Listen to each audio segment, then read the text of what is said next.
5 lakh wealth was just created out of nothing. My name is Chirag Vaishnav and today I am having an amazing podcast session with Satyam Goyal. So he's my batchmate from LNMIIT Jaipur, and in this podcast we are going to discuss about one of the most hyped topics, that is stock marketing. Starting from very zero like finance and investment to what is stock marketing, how it all works, and how a college student can get started with it. So this is the session 1 and link to session 2 will be in the description or in the iTab above, so do check it out.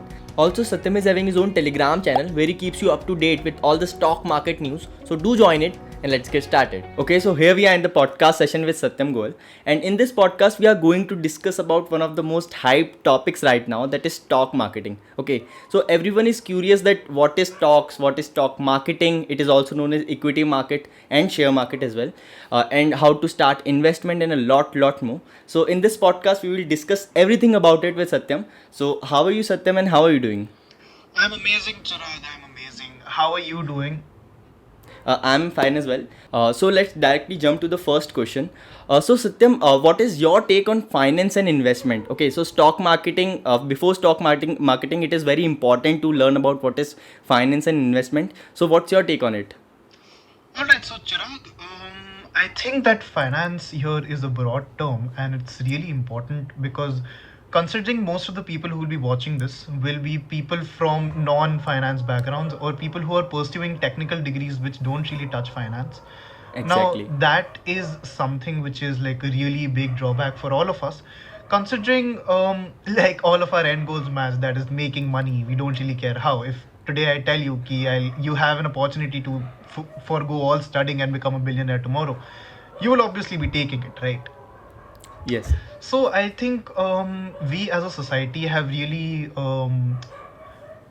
forgo the idea of financial teaching or personal managing personal finances, and that is really important and takes a lot of priority in somebody's life. So I think that is my take on finance from this podcast perspective. So investment also plays a really important role. It means the money that you are earning, you have to invest it somewhere for the future plans. So what are the ways that we can get into investment? Alright, so when you talk about investment, traditionally investment means just investing some money in a product, service, a lot of things. So investment in general is a broad term. I could consider me buying AirPods as an investment. But considering, like, again, coming to the podcast perspective, there are a lot of investments that you could do. Like, there are PE firms which invest in startups. There are mutual funds which invest in the stock markets. Retail public, like people like us, invest in stock markets in different things over time.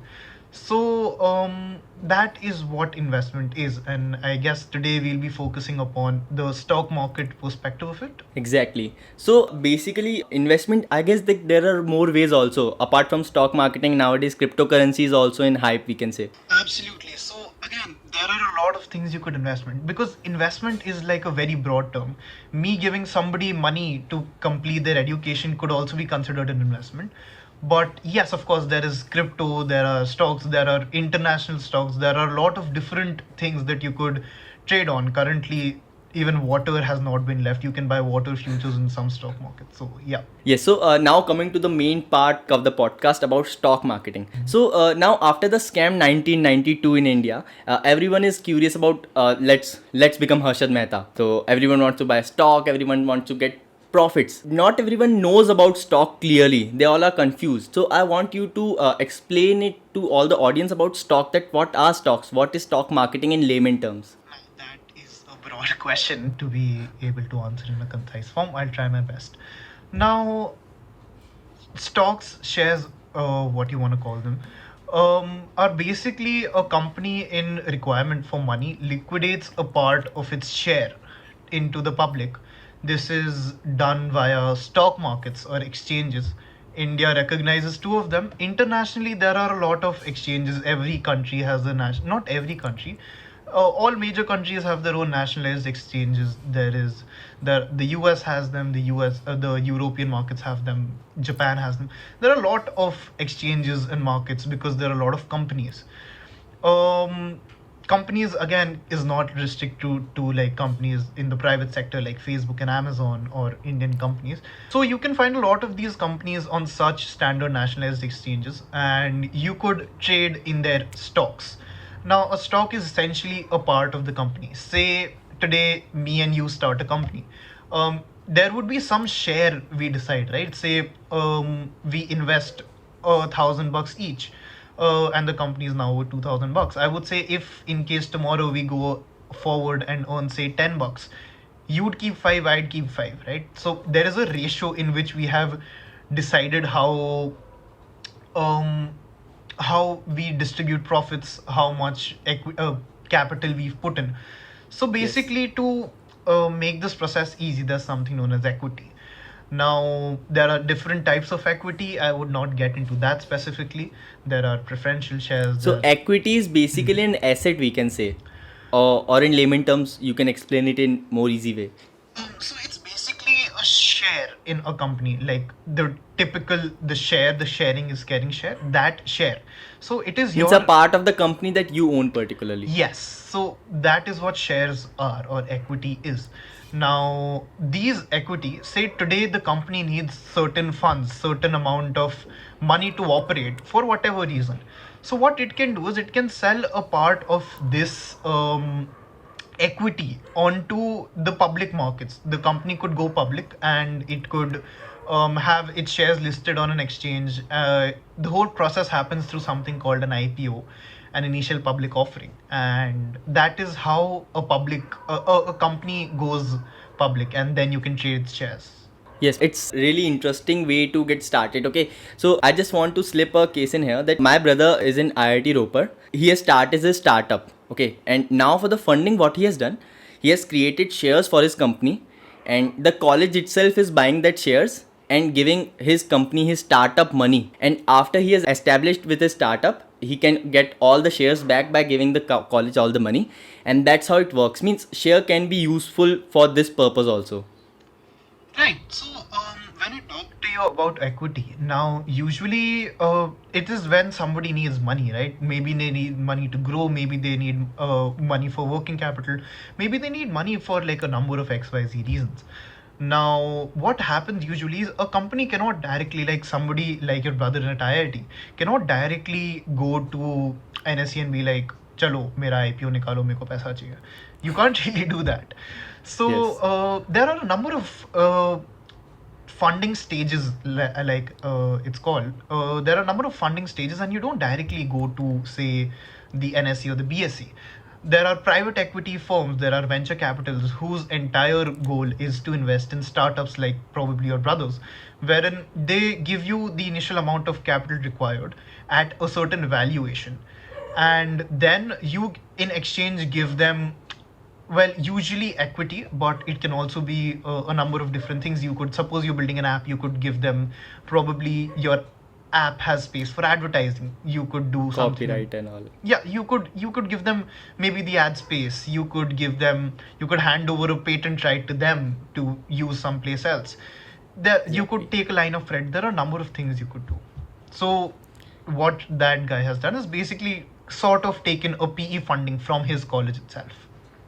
So, as we discussed, the stock market plays a really important role. We can utilize it in a lot of ways. So, in India, how it works means what is the organization that governs it, and a basic question that comes to every new person who is new into finance and stock market is that how the price regulates. Means who controls the price basically. Means we say that यार share आज ऊपर है नीचे है market down है market up है. Like, how it all works. Okay, so lots of questions. I'll break them down. So number one, there are exchanges through which you operate on. India had a number of exchanges. There was a Jaipur Stock Exchange. There was the Bombay Stock Exchange. There is the National Stock Exchange. So currently there are only two which are working. That is the BSE and the NSE. Now these are the same markets of sort except on different platforms. They're like two supermarkets. So throughout this whole podcast, I'll be taking the example or the analogy of a supermarket, or like a sabzi bazaar as you call it in Hindi, because it just breaks down the process really well, and we'll just consider different stocks as different fruit and vegetable. So now, when you say who regulates the markets, there is a body called the SEBI, that is the Security Exchange Board of India, which sort of regulates everything that happens in the market. Now, when it comes to how you can start trading and questions like that, so number one, you need to be over the age of 18 and holding a PAN card, or you trade in somebody else's name who has already done the necessary procedures. But again, don't do that. It's sort of illegal. So, what essentially you need to do to open a demat is that you need to open basically a demat and an account at a brokerage firm. Okay, so the broker is sort of like an agent. मान लो मैं घर पे हूँ and I want to buy something. Um, I do not have permission to enter the market, because if a lot of people go and enter the market, it will literally be a fish market of sorts. So, what you do is there are certain agents. कुछ agents होते हैं which are called brokers, who sort of do this job for you. I tell the broker कि I want this stock, whatever the price, or at this price if it comes at this price, and he executes those orders for me. An analogy would be, say I want to buy vegetables and I tell my maid कि जाओ जाके broccoli ले आओ, जाओ जाके mushrooms ले आओ, whatever. She will go there. She knows she knows which vendor to go to. She knows how to bargain the best for me, and then she'll buy the stock for me. There might be Exactly. times that brokers go a little bit forward and do a little extra. Say they have research on some stocks, say they feel some stocks technicals do not agree with you. So at that point of time, a broker sort of also, guides you through it. But what you saw at Scam 1992 was basically a ring. तो BSc में एक ring चलती थी जहाँ पे मतलब that was a whole other era, because तब everything used to happen on a chit and on word of mouth. The technology was not that advanced. Yes. Nowadays we have softwares which do everything. There are no real rings that go around nowadays. They're all software driven. It's all computer driven, internet driven, and it's basically a bunch of code which helps you execute whatever you want to do.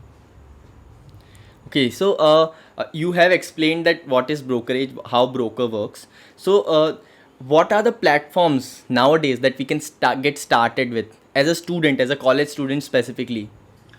Alright, so if you want to get a demat and a brokerage account and a lot of these things, you don't really need to work a lot. There are online platforms available like Zerodha, like Upstocks, like Choice Broking, like JM Financials. All of these make the process very easy for you. It's like setting up your Instagram account, but with a few more verification processes, which involve basically your bank account authentication and authentication of you, as in they'll ask you for a picture of you and maybe some stuff like that. Means getting started is not that tough. Barely a 15-minute process, and they'll get back once you do the 15-minute process. They'll probably activate your account in like a day or two. Yeah. But after you get started, means you have to get updated with all the news, that how all the companies are doing, what are their future plans, if there is any project or what. So I want you to just explain that always we see the news that in the Sensex, black screen with red numbers flashing on it, what it basically resembles. Okay, so now for this, I'd like to get back to the IPO place of stuff. So every stock has a price, and that is initially determined as per the IPO. There's a merchant banker involved and stuff like that. We won't get into, but so now there are prices that you see on a stock. These prices are all public driven. All right, when I say public, I'm including the retail public, I'm including the institutions, I'm including the government. Anybody who trades, they are who decide the price of a stock. So what they essentially do is there are people who want to buy the stock and there are people who want to sell the stock. Now imagine you have a bag of, say, tomatoes, and you go to the local market that is probably close to you, and there will be people who want to buy the tomatoes from you, and there will be other sellers just like you. So that is basically what happens. There might be people who will be willing to pay a higher price, there might be people who want to sell it for a higher price, and this is basically what the exchange does. It makes buyers meet sellers. So there are two sides, an ask side and a bid side. The bid side basically says I am willing to pay this much for a stock, I am willing to pay that much for a stock, and the ask side says I am willing to sell it for this much. Anytime those two ends meet, a trade happens, a trade is executed. So every second there are millions and billions of trades which are executed, and the prices that you see flashing on the screen, those are essentially the last traded price. So last this stock traded at this much is what it blips, is what it blinks, is what you keep seeing switch throughout the day. So means every transaction you see, you are saying that the last transaction that happens, just the data is just blinked on the displayed on the screen. So every transaction is being monitored. Um, so yes, essentially every transaction goes through the NSE or the BSE, and every transaction you do sort of is already tracked by a lot of government agencies. In case you're earning or losing, you have to disclose it in your income tax statements. The SEBI also has access to all of your data. So this is all a very transparent process, and it is, again, there is like India sort of has the most stringent regulations when it comes to the stock market, even more than even more than the US at times, I would say, because something like, you must have heard of the GameStop fiasco that happened through Reddit and Wall Street bets. That is something which can never happen in India. So yes, everything that you, I digressed a little, but everything that you do is monitored, and there are a lot of regulations and rules in place. So it is necessary to have such regulations. Absolutely. Now here you're playing with money and you're playing with wealth creation. Now when I'm talking wealth creation, it's that, so there are 10,000 shares of a certain company, say Chirag Vaishnav Public Limited. Now, there are 10,000 stocks of this, and all of them are distributed amongst the public, and at a base price of, say, 100 rupees. Now, there are a lot of assumptions here, just go along with the flow. Now, say, out of the people who are holding those 10,000 shares, somebody sells a few at 101, and there are people who are willing to buy it for multiple reasons. They think Chirag Vaishnav company might do well in the future. They think there is a good sum of money that is going to be given to the investors back, which is also something the companies tend to do. So there are a lot of, through a process called dividends. We won't get into that. And for any reason, say, just looking at future perspectives, people like the company and they're willing to buy it. Now, say one share out of those 10,000 was sold at 101, then another share was sold at 102, then the next 100 shares are exchanged at 103, 4, 5, and the same way, say the stock price, the traded stock price goes up to 150, right?